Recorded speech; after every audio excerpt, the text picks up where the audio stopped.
Pascal, chers amis.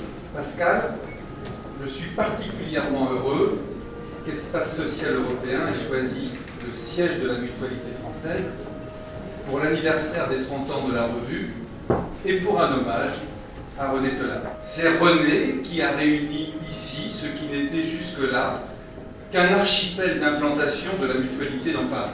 Je n'oublie pas, Monsieur le Président, que c'est René Telade qui vous a accueilli en Corrèze avec le succès que l'on sait. À 30 ans de distance, nous nous retrouvons dans son intransigeance et sa combativité pour faire vivre l'idéal mutualiste. Dans le combat des idées, nous savons que nous pouvons compter sur Espace Social Européen. Merci à toi, Pascal, pour ce que tu as fait et ce que tu feras encore. Tous mes encouragements à Alexandre pour poursuivre le travail et développer toujours la revue, sans oublier Maggie, militante mutualiste s'il en est, première femme à intégrer le bureau de la Fédération, pionnière de la parité et du renouvellement. Longue vie donc à la revue. Merci de votre attention. C'est un moment, vous m'excuserez, de nostalgie, parce que 30 ans, c'est peu et c'est beaucoup en même temps. Moi, René Telade, je l'ai connu en 1979, vous voyez que ça fait 40 ans maintenant, et pour moi, c'est un personnage hors du commun. Je crois que personne ne fera de carrière politique aujourd'hui comme cela, c'est pas possible ça. De la Corrèze profonde, mais de la terre, presque de la terre.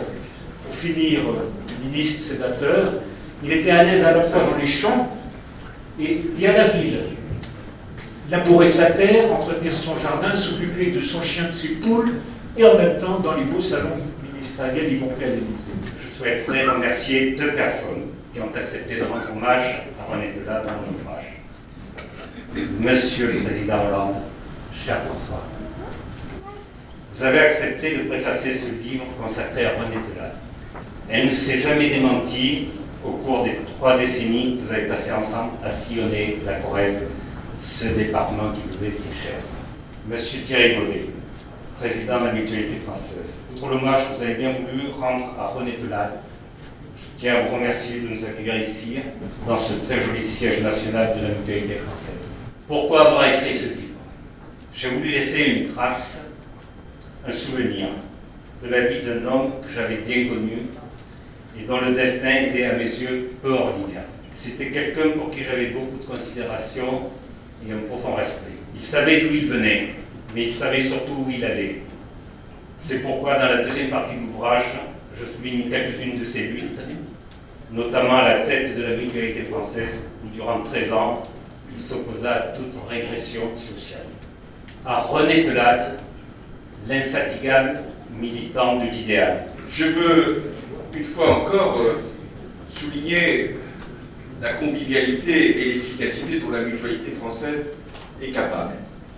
Car de réunir le même soir plusieurs événements pour le même prix, c'est-à-dire la remise d'un livre, à la fois le 30e anniversaire de l'Espace Social Européen, cher Pascal, l'hommage à René Telade, une conférence sur la réforme sociale, un concert, j'imagine quand même une collation.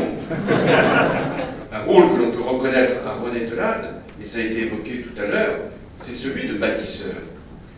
Bâtir d'abord une institution, la Mutualité française.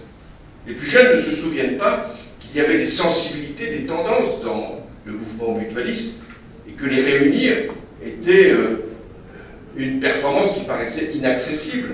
Et il y a eu donc, je n'ose pas dire la synthèse qui a été faite par René Telade, mais le rassemblement qui a fait que cette Mutualité française est née et s'est constituée à partir de la diversité de ses professions. Et un jour, René Telade décide de m'accompagner, il était plus connu que moi, à l'époque. Alors, et il me dit, petit, tu vas trop vite, n'essaye pas de serrer toutes les mains. Attends, autant qu'il est possible. Et surtout, regarde bien dans les yeux celui ou celle que tu vas croiser. Et ne regarde pas le prochain. Et cette leçon-là, je l'ai toujours gardée. Je vous la confie. Merci.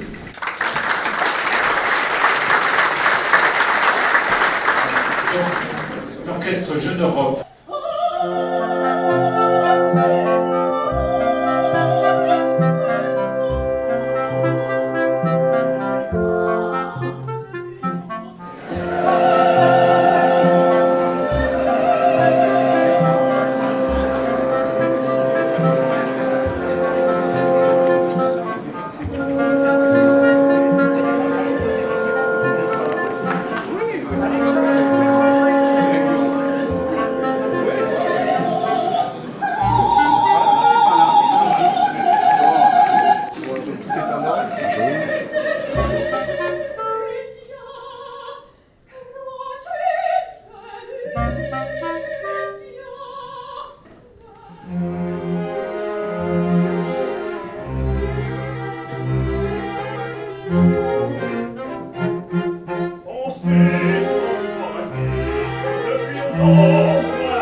Ah ouais.